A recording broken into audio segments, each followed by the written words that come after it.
রাষ্ট্র পরিচালনা করতে যে মেরুদণ্ড লাগে, গাটস লাগে, এইটা 53 বছরে বাংলাদেশের রাজনীতিবিদদের কাছ থেকে আমরা দেখি নাই। লাশ হওয়ার জন্য বিমান ভাড়া করে প্রাইভেট হেলিকপ্টারে যাবে, তারপর বাংলাদেশের স্বাস্থ্য খাতকে সে ভালো করবে না। আমরা হাসিনার ফ্যাসিবাদকে ফেরত চাই না। আপনাদের নতুনদের আচরণে খাইসলতের কোনো পরিবর্তন তো দেখতে পাচ্ছি না আমরা। লজ্জা লাগে না বাংলাদেশের রাষ্ট্রের যারা রাজনীতি করে যে এই দেশের নাগরিক হয়ে সে আরেক দেশে ট্রিটমেন্ট নিতে যায়, সেটা আবার গণমাধ্যমে জানায়া যায়। যাওয়ার সময় একবার এয়ারপোর্টে সব সাংবাদিককে ডাকে, আবার হুইল চেয়ারে বাইরেতে আবার সাংবাদিকদেরকে ডাকে। আমরা আমাদের জায়গা থেকে বাংলাদেশ রাষ্ট্রের যে অসঙ্গতি আছে সেগুলো নিয়ে বারবার কথা বলেছি, এবং এই অসঙ্গতির জায়গায় যেই সেবা থেকে এই দেশের মানুষ সবচেয়ে বেশি বঞ্চিত হয় বলে আমরা মনে করি, তার ভিতরে একটা অন্যতম গুরুত্বপূর্ণ খাত হচ্ছে আমাদের স্বাস্থ্যসেবা খাত। কিন্তু আমরা যারা লম্বা সময় দেশের বাইরে থেকেছি এবং যে কারণে বাংলাদেশ সহ তৃতীয় বিশ্বের নাগরিকরা একটা উন্নত বিশ্বে গেলে পরে ফিরতে চান না, তার ভিতর একটা বড় কারণ হচ্ছে স্বাস্থ্যসেবা খাত। যে আপনি জানছেন যে আপনি অসুস্থ হলে কাকে ডাকবেন, কোন নাম্বারে ফোন দিবেন, কত মিনিটের মধ্যে অ্যাম্বুলেন্স আসবে, ডাক্তার আপনাকে কি কি সেবা দেবেন, সেবা না পেলে আপনি কিভাবে অভিযোগ করবেন রাষ্ট্রের ব্যাপারে অথবা হাসপাতাল কর্তৃপক্ষের বিপক্ষে, আপনি কি করতে পারবেন না করবেন, পুরো জিনিসটা একটা ফরম্যাটেড ওয়েতে বলে দেওয়া আছে। তো সেই জায়গাতে আমরা আমাদের জায়গা থেকে বারবার দাবি করেছি যে বাংলাদেশ রাষ্ট্রের যে বাজেট, এই বাজেটে আমাদের যে প্রতি বছরে যে ইয়ারলি প্ল্যান করা হয়, ইয়ারলি প্ল্যানের মিনিমাম 10 to 12% স্বাস্থ্যসেবা খাতে রাখা দরকার ছিল। কিন্তু এটা আমরা কখনোই 2, 3, 4-এর বেশি দেখতে পাচ্ছি না। একটা রাষ্ট্রকে রাষ্ট্র আকারে যদি সেবার মাধ্যমে বড় করতে হয়, আগিয়ে নিয়ে যেতে হয়, সেখানে জিডিপির ন্যূনতম 5 to 7% হচ্ছে আপনার স্বাস্থ্য খাতে বরাদ্দ থাকা উচিত। এবং উন্নত বিশ্বগুলোতে আমরা দেখেছি, ব্রিটেন সহ বেশ কিছু দেশে এটা বরাদ্দের প্রায় 10%, 12% ছাড়িয়ে যায় তাদের জিডিপি। তো সেই জায়গাতে এই রাষ্ট্র যারা চালান এবং চালিয়েছেন গত 53 বছর ধরে, তাদের মধ্যে এই সেবা খাতটাকে রাষ্ট্রের উপযোগী করবার যে আয়োজন, তারপরে হচ্ছে সদিচ্ছা, তার প্রত্যেকটা জিনিসের ঘাটতি আমরা দেখতে পাচ্ছি। এবং সেজন্য দেখবেন যে বাংলাদেশের রাষ্ট্রপতি, প্রধানমন্ত্রী, বিরোধী দলীয় নেত্রী, গুরুত্বপূর্ণ হর্তাকর্তারা যখন ডাক্তার দেখাতে বিদেশে যান, সেটাও গণমাধ্যমে নিউজ হয়। এখানে আমাদের গণমাধ্যমে ভাইরা আছেন, সিঙ্গাপুরে চিকিৎসা করতে গেলেন অমুক তমুক, বাপের বাচ্চা, মায়ের বাচ্চা, অমুকের বাচ্চা, অমুক দলের অমুক সমুক, দেখবেন এগুলো লেখা আসে গণমাধ্যম। লজ্জা লাগে না বাংলাদেশের রাষ্ট্রের যারা রাজনীতি করে যে এই দেশের নাগরিক হয়ে সে আরেক দেশে ট্রিটমেন্ট নিতে যায়, সেটা আবার গণমাধ্যমে জানায়া যায়। যাওয়ার সময় একবার এয়ারপোর্টে সব সাংবাদিককে ডাকে, আবার হুইল চেয়ারে বাইরেতে আবার সাংবাদিকদেরকে ডাকে। এইরকম একটা নির্লজ্জ রাষ্ট্র ব্যবস্থা সে 53 বছরে আমাদেরকে দিয়েছে। এবং কোন রাজনৈতিক দলের নেতারা লজ্জিত না এই কারণে। দেখবেন সে মরতে সিঙ্গাপুরে যাবে, কিন্তু বাংলাদেশের ঢাকা মেডিকেলে ভর্তি হবে না। সে মরতে থাইল্যান্ডে যাবে, ব্যাংককে যাবে, ভারতে যাবে। সে মরবার জন্য মাউন্ট এলিজাবেথে যাবে, লাশ হওয়ার জন্য বিমান ভাড়া করে প্রাইভেট হেলিকপ্টারে যাবে, তারপর বাংলাদেশের স্বাস্থ্য খাতকে সে ভালো করবে না। এইটাকে সে দুনিয়ার সম্মত বানাবে না। আমি লম্বা সময় ইংল্যান্ডে থেকেছি, আমি তো কোনোদিন শুনে নাই যে রানী ট্রিটমেন্ট করতে আমেরিকা যাচ্ছেন, রাজার ছেলেরও জ্বর হয়েছে তো ট্রিটমেন্ট করতে জার্মানিতে যাচ্ছেন, এটা তো শুনি নাই কখনো। মালয়েশিয়াতে যখন মাহাতির মোহাম্মদ দায়িত্বে ছিলেন, ওনার একটা খুব মেজর অপারেশনের প্রয়োজন ছিল, আমি তো ডাক্তারি টার্মটা ভুলে গেছি। তো ওই অপারেশনটা তখন ডাক্তাররা ওনাকে জানিয়েছে যে এটা মালয়েশিয়াতে নাই, করা যাবে না। এটা করতে হলে ওনাকে নিয়ারেস্ট সিঙ্গাপুরে যেতে হবে, তা না হলে জার্মানিতে যেতে হবে। তো মাহাতির মোহাম্মদ এটা শুনে টুনে বলেছে যে আমি মরতে কোনো দেশে যেতে রাজি না। উনি রাষ্ট্রকে, ওখানকার যে স্বাস্থ্য মন্ত্রণালয়ের দায়িত্বে ছিলেন, তাদেরকে বলেছেন যে তুমি এরকম একটা ইউনিট আগামী 2 সপ্তাহের ভিতরে মালয়েশিয়াতে সেট করবা।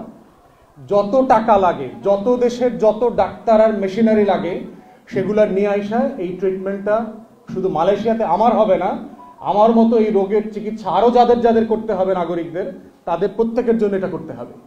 অতএব এই হচ্ছে স্টেটসম্যানশিপ, যে রাষ্ট্র পরিচালনা করতে যে মেরুদণ্ড লাগে, গাটস লাগে, এইটা 53 বছরে বাংলাদেশের রাজনীতিবিদদের কাছ থেকে আমরা দেখি নাই।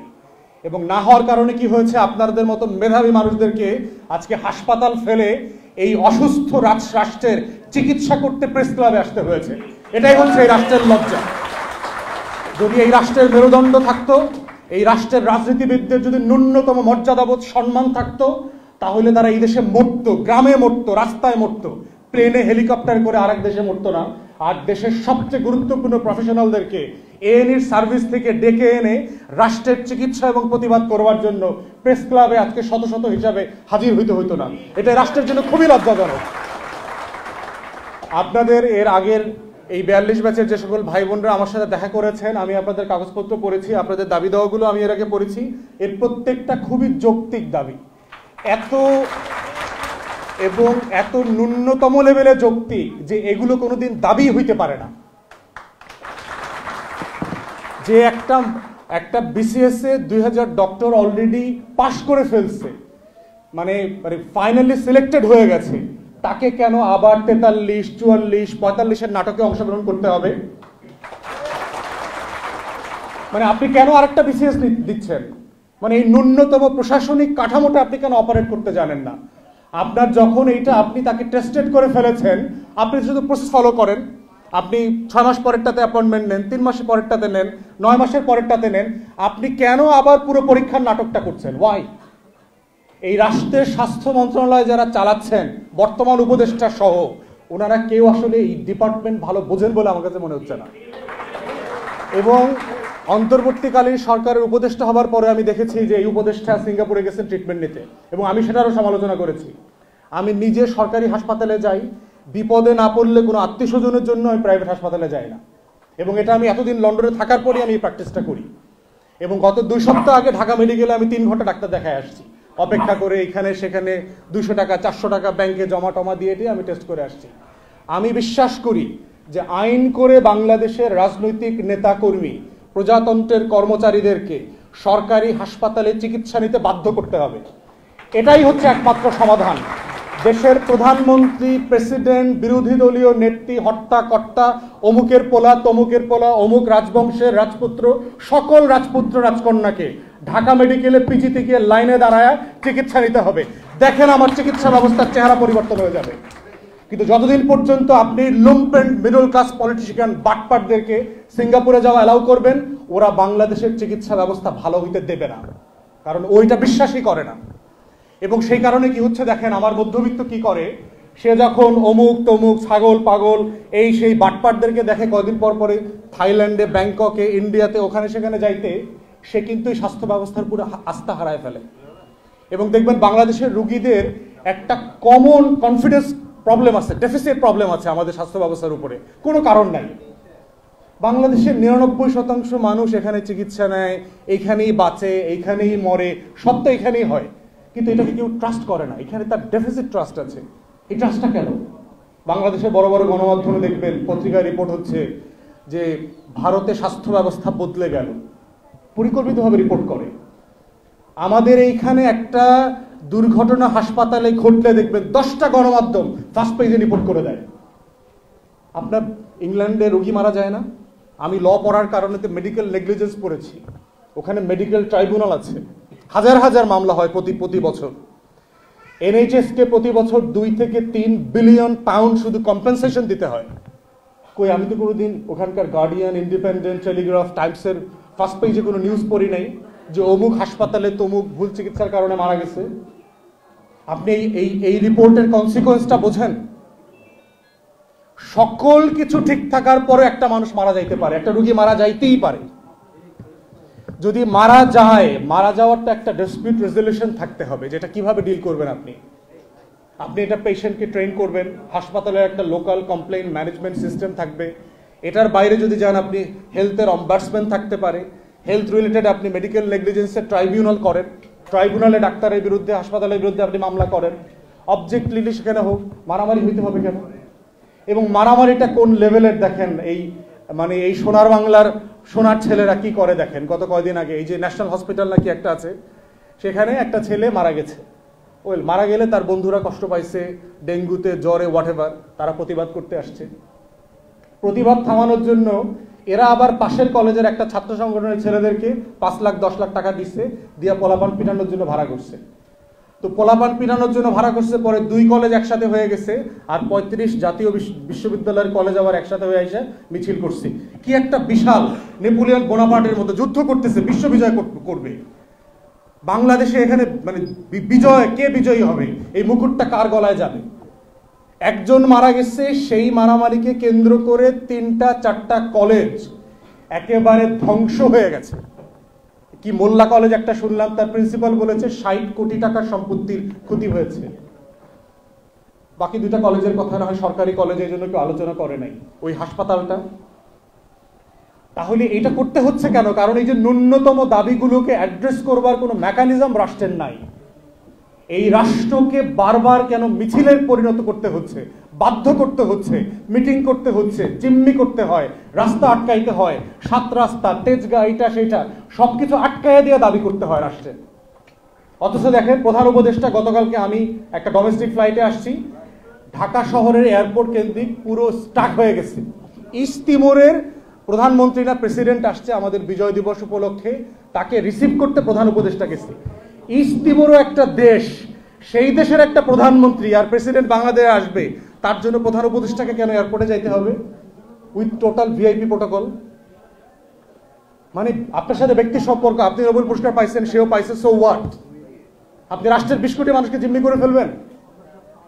তাহলে এই যে ব্যক্তির সম্পর্ক, পরিবার, রাষ্ট্র, দল, সরকার, কোন সম্পর্কটা কোন জায়গাতে সীমানা টানতে হবে, এইটা এই রাষ্ট্র যারা পরিচালনা করেন তাদের এই কমন সেন্স গভর্নেন্স এর যে রুলস, এটা তাদের কাছে নাই, পরিষ্কার না। যেই ফ্লাইটটাতে আমি আরো 1.5 ঘন্টা আগে আসার কথা ছিল, সেই ফ্লাইটটাতে যেখানে আমার 10টা একটা প্রেস মিটিং করার কথা ছিল একটা টক শোতে, আমি ঢাকা এসে পড়ছি 12টায়। আমি না হয় আমার কোনো গুরুত্বপূর্ণ কাজ ছিল না, ডাক্তারের কাছে যাওয়া লাগতো, এরকম রুগীও তো আসছে এই ফ্লাইটে, গ্রাম থেকে আসছেন, গুরুত্বপূর্ণ মিটিং ছিল, 2 ঘন্টা থেকে রাতের ট্রেনে বাসে চলে যাবেন, এমন মানুষও তো ছিল। এই মানুষগুলোর কষ্টের কি হবে? আমি প্রচুর অ্যাম্বুলেন্স দেখলাম এখানে, একই রকম ট্রাফিকে। আমার না হয় 2টায় বাসায় গেলে সমস্যা নাই, কিন্তু এই যে গাড়িগুলার, অ্যাম্বুলেন্সগুলো যে 2 ঘন্টা আটকে গেল। তাহলে যে কারণে আমরা আগের গভর্নেন্সকে বলেছি যে নতুন রাষ্ট্রীয় বন্দোবস্ত দরকার, আমরা হাসিনার ফ্যাসিবাদকে ফেরত চাই না, আপনাদের নতুনদের আচরণে খাইসলতের কোনো পরিবর্তন তো দেখতে পাচ্ছি না আমরা। কিভাবে আমরা আপনাদের উপর ভরসা করব? আমরা তো আপনাদের উপর ভরসা করতে চাই, কারণ আপনারা মিছিল মিটিং না করে, লড়াই না করেও আল্লাহর ওয়াস্তে আমাদের বদৌলতে না ক্ষমতায় বসছেন, লড়াই তো আমরা করছি। তো যাদের বদৌলতে ক্ষমতায় বসছেন তাদের কথা আপনারা ভুলে যান কিভাবে 4 মাসের ব্যবধানে? যে তাদের কিসে কষ্ট হয়, কিসে লাভ হয়। আপনি একটা ডেপুটি সেক্রেটারিকে পাঠিয়ে দিতেন একটা গাড়িতে করে, আপনার যাওয়ার প্রোটোকল এবং আসার প্রোটোকলটা চিন্তা করেন। 4টা ঘন্টা ঢাকা শহরের মতো একটা ব্যস্ত জায়গা, সবচেয়ে গুরুত্বপূর্ণ ভিআইপি রোডে স্টাক হয়ে গেছে। তাহলে এটা কেন বলছি? এগুলোই হচ্ছে এই রাষ্ট্রের স্বাস্থ্যসেবা খাত থেকে শুরু করে প্রত্যেকটা জায়গায় যে গভর্নেন্সের ক্রাইসিস চলছে, এই ক্রাইসিসকে অ্যাড্রেস না করতে পারা সংকট। তাই অন্তর্বর্তীকালীন সরকারের স্বাস্থ্য উপদেষ্টাকে বলছি যে 42 BCS যে সকল ভাই বোনরা টিকে গেছেন, 43, 44, 45, 46, 48, 49 নাটক না করে ইমিডিয়েটলি দেশের স্বার্থে একটা প্রসেস ফলো করে 2 থেকে 3 মাসের ভিতরে তাদেরকে অ্যাপয়েন্টমেন্টের ব্যবস্থা করেন। এটাই হচ্ছে এটার সমাধান। এবং আমি যেই জেলাতে গিয়েছি গতকালকে, সেই জেলার স্বাস্থ্য কমপ্লেক্সে 19 জন ডাক্তার থাকার কথা, মাত্র 3 জন আছেন, এবং তারাও ঠিকমতো ডাক্তারি করেন না। এই দায় কিন্তু আপনাদের, কারণ এই 1900 ডাক্তার রেডি হয়ে আছে ওই গ্রামের মানুষগুলোকে চিকিৎসা দেওয়ার জন্য, তাকে আপনি চিকিৎসা সেবা থেকে বঞ্চিত করছেন শুধুমাত্র আপনার একটা ভুল পলিসির কারণে। অতএব আমরা পরিষ্কার করে বলছি যে রাষ্ট্রের সেবা সংস্কার পরিবর্তনের প্রধানতম জায়গা হচ্ছে, গুরুত্বপূর্ণ খাত হচ্ছে স্বাস্থ্যসেবা খাত। এবং ডেঙ্গুতে প্রতি বছর প্রতিদিন যেভাবে মানুষ মারা যাচ্ছে, এইটা কোনোভাবে যদি আপনারা বন্ধ করতে না পারেন, তাহলে বাংলাদেশ রাষ্ট্রের কিন্তু অবকাঠামো যা আছে তা আরও ভেঙে যাবে। কারণ চিকিৎসা সেবা ফাংশনাল না থাকলে যেটা হয়, দিনে দিনে আপনার ওখানকার যে মেশিনারি আছে, মেশিনারিগুলো নষ্ট হয়ে যায়, ট্রেনিং নষ্ট হয়ে যায়, টেকনিশিয়ান যারা আছেন তারাও সেবা দিতে ভুলে যান। এবং সেবা না পেতে পেতে যেটা হয়, রুগীরা দিন শেষে ওই স্বাস্থ্যসেবা কমপ্লেক্সে আর যান না, ওনারা প্রাইভেটমুখী হয়ে যান, কারণ ওনারা বুঝেন যে এই রাষ্ট্র আমাদেরকে সেবা দিবে না। অতএব এই যে সংকট, বিশ্বাসের এবং আস্থার ঘাটতি তৈরি হচ্ছে, এই ঘাটতি তৈরি হওয়া বন্ধ করেন। এই বন্ধ করার একটা বড় জায়গা হচ্ছে বাংলাদেশে যে হাজার হাজার ডাক্তারদের নার্সদের পদ খালি পড়ে আছে সেই পদগুলো ফিল করেন। নার্সদের ক্ষেত্রে একই রকম দেখলাম, হাজার হাজার কোয়ালিফাইড নার্স তারা কাজ পাচ্ছে না। আবার পত্রিকায় দেখছি 30,000 নার্সের পোস্ট নাকি খালি। What a contradiction. আবার বাজেট শেষে দেখতে পাচ্ছি খরচ করতে না পারার কারণে 30,000 টাকা 30,000 কোটি টাকা 39,000 কোটি টাকা মন্ত্রণালয়ে ফেরত গেল। তাহলে আপনি টাকা খরচের প্ল্যান করলেন, খরচ করলেন না। ডাক্তারের পোস্ট খালি ছিল, ডাক্তারের পোস্ট ফিল করলেন না। নার্সের পোস্ট খালি ছিল, পোস্ট ফিল করলেন না। টেকনোলজিস্টের পোস্ট খালি ছিল, পোস্ট ফিল করলেন না। আমার পোস্ট গ্রাজুয়েট ডাক্তার ভাই বোনরা 25,000 30,000 মেয়র সামের জন্য লড়াই করতেছে, মিছিল করেছে। সেই মিছিলে হাসিনার পেটোয়া পুলিশ লাঠিচার্জ করেছে, গরম পানি টিয়ার শেল মেরেছে। What a shame for this nation যে এটাও বাংলাদেশে ডাক্তারকে দেখতে হয়েছে। 30,000 টাকার জন্য তাকে রাস্তায় মিছিল করতে হয়, আর সেই দেশের মন্ত্রণালয় 30,000 কোটি টাকা ফেরত পাঠায় দেয় খরচ করতে পারে নাই বলে। এই অপদার্থ মন্ত্রণালয়ের 20 জন আমলাকে পর্যন্ত ডিসমিস করা হয় নাই, অধিদপ্তরকে ডিসমিস করা হয় নাই। এই ধরনের প্রজাতন্ত্রের ইনকম্পিটেন্ট কর্মচারী পয়সা আমি কি করব? এর থেকে তো কাজের বুয়াকে টাকা দিলেও বেশি লাভ হয় বাংলাদেশের। এদেরকে দিয়ে তো কোনো লাভ হচ্ছে না আমার। অতএব এই ধরনের ডিসমিস করা আমলাদেরকে চাকরিতে রাখার দরকার নাই, ফেরত পাঠায় দেন। যে টাকা খরচ করতে পারে না, টাকা বাংলাদেশের মানুষের সেবায় কাজে লাগে না, প্রকিউরমেন্টের নামে লুটপাট করে আর পাচার করে, এইটা বাংলাদেশ রাষ্ট্রের পরিবর্তনের রাজনীতি না। আমরা এখান থেকে ঘুরে দাঁড়াতে চাই, আমরা দেখতে চাই এই বাংলাদেশটা ঘুরে দাঁড়াক। অতএব আপনাদের এই লড়াইয়ের সাথে এর আগেও প্রফেসর মিনার একাত্মতা পোষণ করেছেন, গিয়েছেন। আপনাদের এই লড়াইয়ের সাথে আমরা আছি। আমরা যতদিন পর্যন্ত এই দাবি আদায় না হয় আপনাদের সাথে অংশীজন আকারে আমরা এই দাবি তুলব, কথা বলবো, প্রেসে কথা বলবো। রাষ্ট্রের সাথে নাগরিকের অধিকারের এই লড়াইটা কিন্তু একটা পারপেচুয়াল লড়াই। আপনাদের কিন্তু দম ছাড়া যাবে না। যদি মনে করেন যে একদিন 2 দিন মিছিল করলে আপনার দাবি দাওয়া আদায় হয়ে যাবে, তাহলে কিন্তু এটা হচ্ছে না। এই লড়াইটা হচ্ছে না হওয়া পর্যন্তের লড়াই। অতএব এই লড়াইটা চালিয়ে যেতে হবে এবং আপনার এই লড়াইয়ের সাথে আমাদের পুরো সমর্থন, সহমর্মিতা, সহবেদনা সবকিছু থাকবে এবং আমরা এই লড়াইয়ের অংশীদার।